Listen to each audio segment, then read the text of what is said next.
Hi, this is Molly here with another episode of Ekoji. Today I'm joined by Gordon Bermant. Gordon Bermant is a lecturer in psychology at the University of Pennsylvania in Philadelphia. Over the years at Penn, he has taught courses called The Embodied Mind, Judges and Judging, Psychology and Law, Psychology and Religion, and, most recently, The Religious Mind, Embodied, Embedded, and Engaged. He is currently preparing a book with that title. Gordon's connection with Ekoji began in 1986 when he attended his first Obon celebration at the temple, held in the parking lot next to the business condo site that the temple occupied between 1981 and 1998. Thanks to the wisdom and compassion of Reverend and Mrs. Suji and unfailing religious devotion demonstrated by the lay leaders, Gordon felt at home and has identified as a Shin Buddhist ever since. Encouraged by Reverend Suji, Ken N., and Brian N., Gordon went up the officers' line at BCA, serving as vice president between 2000 and 2003, president-elect between 2004 and 2005, and president 2006 to 2007. What Gordon does best is go to school. That led him to a Ph.D. in psychology and, 30 years later, a law degree. He has taught at UC Davis, the University of Washington, and Penn. He worked for 21 years as a research psychologist and manager for the federal court system, and has consulted with the Justice Department, Freddie Mac, and other public and private clients. But since leaving D.C. and Northern Virginia for Philadelphia in 2009, he has fulfilled his ambition to be a perpetual student, using teaching as a cover story. He is active as a minister's assistant at the Seabrook Buddhist Temple, primarily offering weekly kanwa and occasional brief lecture courses on Buddhist topics. All right. So, our first question, how did you decide Shin Buddhism was the right path for you? I met Reverend Suji at Obon, 1986. I was working in the government, and I was managing a bunch of people, and one of them, one day, was at lunch in his office reading the Big Green Book. It was the Big Green Book then, the Buddha Dharma, the book that BDK published. And so I said, "What's that?" And he said, "Well, this is the Buddha Dharma." And because I'd grown up in California and went through all the 60s in Northern California, and that was influential, so I knew a little bit about Buddhism, but it was just Buddhism equals Zen, and there wasn't anything else, etc. And so I really didn't know what this book was about. And I said, "Well, where did you get the book?" And he said, "Well, I got it at the Ekoji Buddhist Temple." "Where's the Ekoji Buddhist Temple?" "Well, it's on Rolling Road in Springfield." And I said, "That's about 3 miles from my house." I lived in Burke, on Lake Braddock. And so I said, "What? When this is interesting to me." He said, "Well, look, we're having our summer festival. We call it Obon. It's coming up, and then we're shut down for the rest of August. You should come then." So I did. And the Minyo dancers, I got there, and, I didn't realize how much work it was. This is, it was the office condo. And Obon was held in the parking lot of the office condo. And the regular lay people had been out there sweeping and putting up the lights. And there was a whole tradition, which still goes on today, the way you string the lights and all of that, even though it's shifted over. And so I was looking around, feeling very alien, didn't know a soul. The guy that was working for me, who had invited me to come, wasn't there yet. And so finally he showed up, and he introduced me to Reverend Suji, who was in his robe. It was blistering hot. And Reverend Suji was in his robe. Mrs. Suji was standing beside him, and there were a couple of lay people there. And so Ted Coleman introduced me to him. he shook my hand and he said, "Well, you should dance." The circle was going on, and I said, "No, I don't do that." You know, uh, They don't really I take no don't for an do that. answer. He did not take no for an answer. Very patient. Oh, come on, you can do it. You'll enjoy it. It's a no. Thank you, but no. And he really kind of insisted. So I got out there.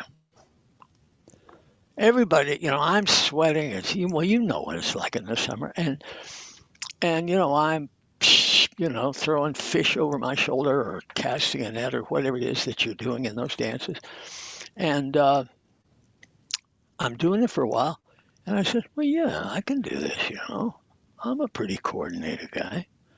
Uh, I can follow instructions. So I began to get into it, and I'm moving and feeling pretty good about it.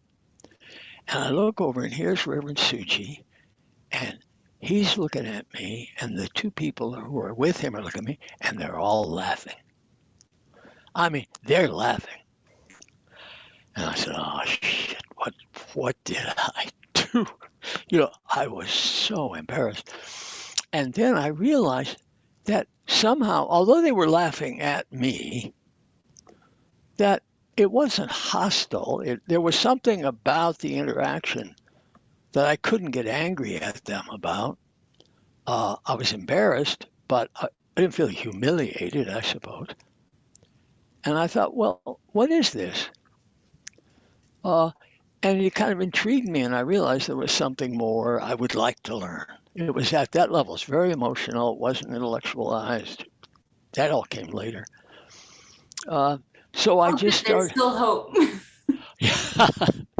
So I started coming back, and at first it really was, for those few. Maybe after they started again, because Obone kind of capped the season, and and then so when they opened up again after Labor Day, uh, it was so different. It was just this office condo with the chairs in it, and the Nigene was not raised. It was just flat, um, and the service was absolutely the same every week. Uh, we chanted in Pali, and then we did usually Chusege, but sometimes we chanted Chuni Rai, sometimes uh, uh, Sam, Sambutsige. Um, and Reverend Suchi did it, and he would give the Dharma talk, and I didn't, and he gave it in English, but I didn't really understand much, and I continued to feel alien for a while, and I had no idea about Namo Amida Butsu, none, no clue, and didn't understand. I mean, I was so ignorant that when they said Amida Buddha, I thought, what? I couldn't hear it even. Uh, but I kind of persevered. And why exactly I persevered, I don't know, but I did. And one thing led to another, and so on. And at a certain point, I began to feel comfortable, and he was always welcoming, very welcoming. And the lay people, the people who came, of course, a larger proportion of Japanese American than now, by a long shot, and many were Nisei, so they were kind of older. Um, the Nakamuras and the Kondos, who are still, uh, there, and both are now Kenny and Norm are dear friends. Uh, the I don't know, it just became more natural, and I tell other stories in that article I wrote for the little pamphlet I wrote for the American Buddhist Studies Center. Um, but that's how I got into it. And I knew within 6 months that this was where I wanted to be, that this was home. I had to take kind of an extended leave because that was about from the temple, because that was about the time I went back to school. I went to law school at night, uh, starting in, that was in 86. And in the fall of 87, I started law school at night. And that was 4 years of when's this going to become fun? And it never did. Uh, and, uh, and that kind of, well, if you can imagine, it was just, and I was working full time, of course, and taking the 17H bus, into downtown, and then to the Pentagon, or then when that shifted, Pentagon, take the subway to, just live that bureaucrat's life. Those were long days. That was a lot of work. But then, of course, then when I graduated and got back into it, then it was a new world for me because I was free from that hassle of going to school every night. Just to talk about Reverend Suji and his impact on me and what it was. And I mentioned that first time I met him, his sense of humor was very important to me. And that arose in another context that I talk about in the pamphlet when I, because of my nature, I'm an enthusiast and obsessive compulsive. And so I started volunteering around the place like you guys do, and was sweeping up in behind the Nigene in where the temple was where his office was and storage and that kind of stuff, little, you know, that kind of thing. And I would sweep up, and he had a little table just outside his office, and beneath the table he had two pair of slippers, um, Japanese slippers, and inside the soles were beautiful calligraphs. He had wonderful calligraphy, and so these beautiful calligraphs. And of course, because I was absorbing Buddhist reading, just crazy, uh, then I thought, oh, the 30 marks of the Buddhist body, and these marks on the bottom on the soles of the Buddha's feet. There must be something like that involved in these calligraphs, a matter of some esoteric significance. So I got, but how can I ask him about that? Would it be rude? Would it be, just unspeakably non-Japanese to broach this with him? So I finally got my courage up, and I said, Sensei. I'd learned Sensei by that time. I said, Sensei, I couldn't help but notice your slippers there and the calligraphy, beautiful calligraphy. May I ask you, please, the meaning of those symbols, of those calligraphs, characters? And he looked at me, and I could just think, oh man, this guy is so transparent, he's thinking. And and, and he looked at me, got very serious. And then he kind of got close and he said, indoors, outdoors. And I felt the same way as I had when I saw him laughing at me in the dancing. Like, come on, get over it, will you, please? And so we both started to laugh. And that was a real lesson for me. And he had that way of being real. He was never, ever pretentious. Never, ever did he give me what I think of as the wisdom of the East routine. He was an extraordinarily down-to-earth person who, nevertheless, he understood Shinjin. He understood what it meant to awaken to the truth of Amida Buddha.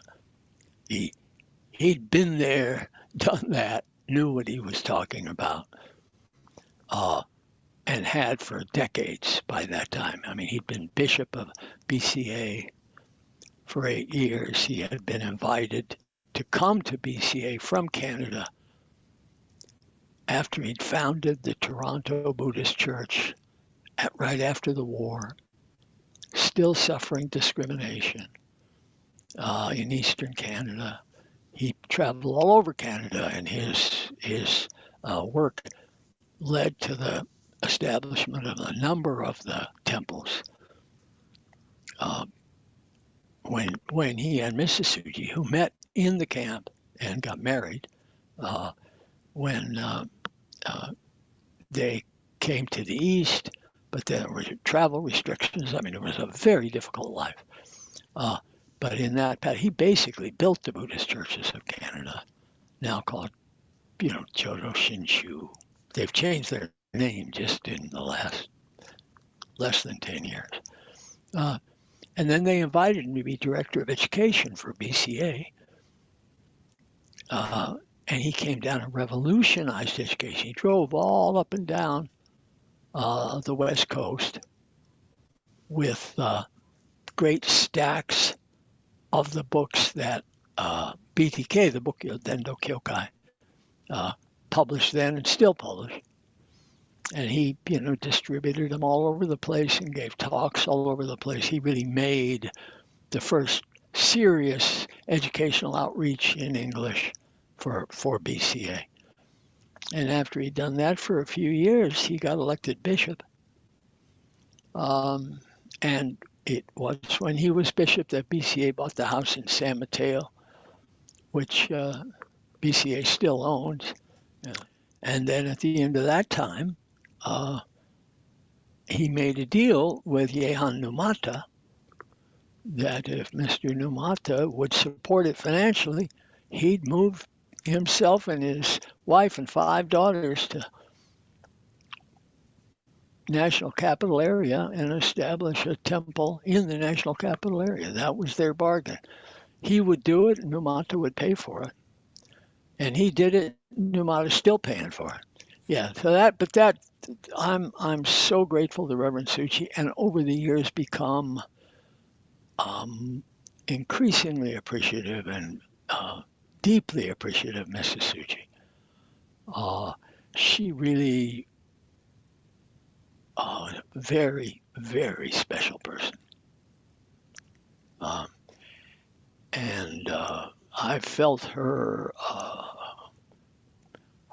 compassion, her Buddhist love, I would say. I felt it for over 30 years. And she's one of the great emotional constants in my life. And she was just always there. And the other women of the temple, they did a lot of cooking in the early days in the tiny little kitchen over on Rolling Road.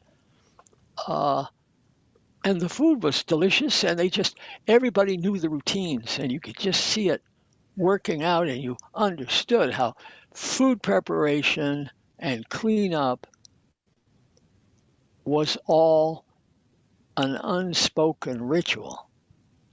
It really was a religious act. And the itadakimasu at the beginning of the meal was said with some sincerity. Itadakimasu, namo amida Buddha. Namo amida Buddha, itadakimasu. That meant something. We have so very few rituals in Jodo Shinshu, in the BCA form. Probably more in Japan, but relatively few. She was just so good at being there and opening their home. They lived in different places during the years, say from 86 to almost 2000 when I left Northern Virginia to come here to Philadelphia. And they lived for several years I don't know where you're sitting, Molly, but if you're in the social hall, in the Sangha hall, that's where they lived, because that was the house that we bought and then built the Hondo building new and and refashioned the home that was there into the Sangha. And I can't say enough about my appreciation, my fondness for Mrs. Suji, and that I mean that made a lot of difference to a lot of people. And at one point, I would say probably in the late '90s, we went through some difficult times because we had some lay members who were difficult people, uh, and there was friction, a lot of friction on the board. And I was president for part of that time, uh, but it was very unpleasant for a brief period of time. And um, Reverend Suchi's approach to that was to kind of just be very quiet, very silent, and then every now and then just say something that he would decide what the course of action would be after we'd been monku monku monku monku, just arguing with each other and snarling and publishing anonymous memos that would come out and so on. Oh yeah, it was a poisonous atmosphere for a couple of years. Um, and Mrs. Suchi just floated through that thing. I said, well, she's just amazing. She really demonstrated what Jodo Shinshu is all about.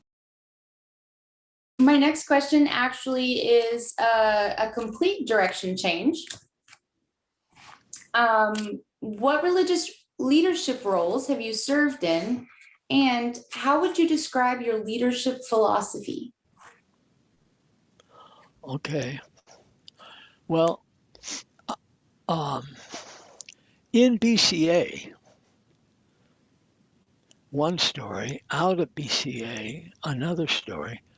But in BCA, as I mentioned, I joined the temple. I fell in love with Jodo Shinshu, and just felt so comfortable with Reverend and Mrs. Suji, and came to feel very close to Kenny and Norm and uh, a number of the other traditional members who had been there from the beginning, particularly to develop the Dharma school. Largely, that was what brought them together originally. And my kids were all older, out of the house, and I'd been unmarried for quite a while, got remarried, and so on. So that that was just a part of my, non-Buddhist life, really. And uh, as at a certain point, somebody said, "Well, why don't you become president of the temple?" So I did become president of the temple. And then, really, through Kenny Nakamura, I followed him into the Eastern District and became president of the Eastern District in the late 1900s, right about the same time as the new temple got built, the one that you're in now. That I became EDC president, and then I got invited from California to run for vice president of BCA, and that I was elected, and that wouldn't have happened but for I think some lobbying on my behalf. Brian Nagata, who knows everybody in BCA and has known everybody in BCA for decades. Um, but I had supporters who were already on the BCA board of directors, and they advocated on my behalf, and I got elected. And I served as vice president, one of the vice presidents of BCA for 4 years, and then got elected president elect.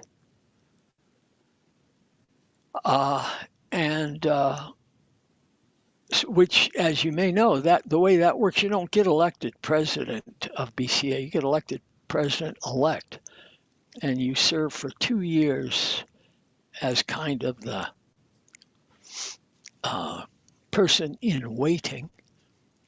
And it's wonderful 2 years because you don't really have many official responsibilities, but you get to go around because people know you're going to be president. So they start treating you nicer, and uh, and then you get to be president, and then of course nobody treats you nicely anymore, because then you're the source of all the monku, all the complaining. And so I was president of BCA from 2006 into 2006 2007, uh, and that was when we broke ground for the Jodo Shinshu Center in Berkeley. And so I was president during that time, and uh, made or advocated for and voted for and pushed for uh, taking BCA into the debt that we had to incur in order to get that building built uh, on anything like a reasonable schedule. And that made a number of people very angry because the Japanese American culture despises debt. They really did not want to go into deficit financing to build the Jodo Shinshu Center in Berkeley. And it was totally clear to me that unless we did it through deficit financing, it would never be built. And there were, fortunately, enough people who agreed with me that we went $7 million into debt to get that done. And I took a lot of grief from people because of that. But, I couldn't help. It just had to be done that way. Right. And they're still paying, but now it all worked out fine. I don't know how much grumpiness there still is among people, about it. Many of the people who were really furious, were older than I was at the time. Now there's almost nobody older than I am, who's still being active. But that's all taken care of because the only money we owe to our own endowment foundation. So all the debt is internal, and the church pays off the remaining debt to the endowment foundation at a very favorable interest rate. So as far as I'm concerned, that was a completely successful way to do it, and I feel completely vindicated by that. But I did ask, what leadership philosophy I think you asked about. Yes, sir. Yeah, and I think on the BCA side of my leadership history, I guess the decision I made, sometimes you have to make very unpopular decisions because they are the right thing to do for the true purpose of the organization you're leading. Incurring that debt to get the Jodo Shinshu Center built was necessary, it was wise, it was appropriate, and it was very unpopular.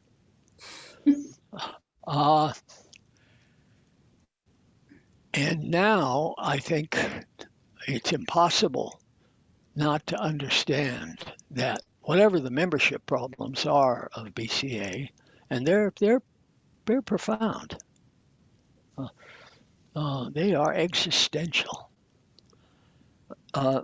Be that as it may, they would be worse if we did not have the Jodo Shinshu Center in Berkeley, because that is a wonderful location. It's a wonderful building, and it really symbolizes the continuity of Jodo Shinshu Buddhism in the United States in brick and mortar. And brick and mortar is an important part of any religious organization. Even in these days of people with, as I read in the paper the other day, there's some guy's got 900,000 followers on TikTok. And his father, who's also a evangelical minister, has 100,000 followers on Twitter. So we have 12,000 members in BCA but we have this wonderful brick and mortar location in Berkeley and a rapidly deteriorating space in San Francisco. That's a whole different story. So that's the answer to that question. And as far as my leadership outside BCA, I did manage some, I like to think, reasonably important developments in the federal courts, particularly from 82 to 86. I was managing about 50 computer scientists as we developed the software to run the administrative side of the federal court operation, including the bankruptcy courts, the district courts, and the courts of appeals. And that I did that without knowing very much at all about the technology involved. I mean, I just, that's not my field. And it's a bizarre story of how I got the position to run the so-called Innovations and Systems Development Division of the Federal Judicial Center. But the lesson I learned, and what I tell other people about leadership, is the big question that you have to answer is, whom will you trust? There are going to be people who know more about the work of your organization than you do, and you have to admit it, and among those people decide whom you're going to trust. And then you have to give them your trust and back them up and defend them if they do things that are unpopular. So that's my philosophy of leadership. We only have one question left. Looking forward, what do you think is the greatest opportunity yet to be realized for either Ekoji or the larger American Shin Buddhist community? Well, let me ask you a question. How many pledged members are there at Ekoji now? Somewhere in the 60s, I believe. That's more than were ever pledged while I was there, I think. We did recently, we rolled out a new form of membership. We now offer virtual membership to people who can't take advantage of the physical location. And Andrea has been in charge of that initiative, and she's really done an incredible job. I think she's probably not going to jump on here and admit it, but watching that unroll and ways that people can interact and still share the Dharma with each other, even with COVID restrictions and not being able to have the physical building open, has been absolutely fascinating to watch. Yeah. Mm-hmm. I mean, it seems like COVID has been with us forever, but I think we have to imagine the future of Ekoji without that, and yet take advantage of what we've learned. Actually, I think that is important. I think there have been real benefits in developing virtual communication. I teach the course that I teach at Penn, both this term and last term, has been totally online. totally with Zoom. I'm completely comfortable in Zoom.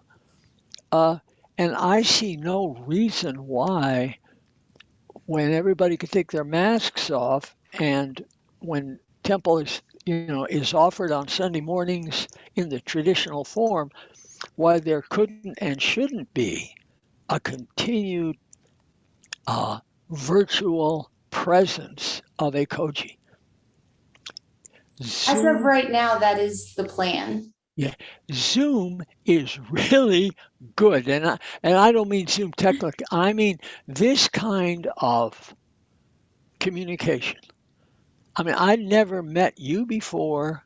I never met Andrea before. Neither of you, etc., know me at all, and yet because we've been rehearsing this kind of virtual communication for a year, I feel at least as close to the two of you as I would if I had driven down to Ekoji for an interview with you in person. At least as close, and I honestly believe closer. My relationship to my students is not more distant uh, when when I'm teaching virtually. We are in face-to-face communication more intensely than if I'm standing in front of them in a classroom where they're spread out laterally and in depth in front of me. They're all, I mean, the Zoom screen allows, 20, 25 people on one screen. And I teach seminars, small classes.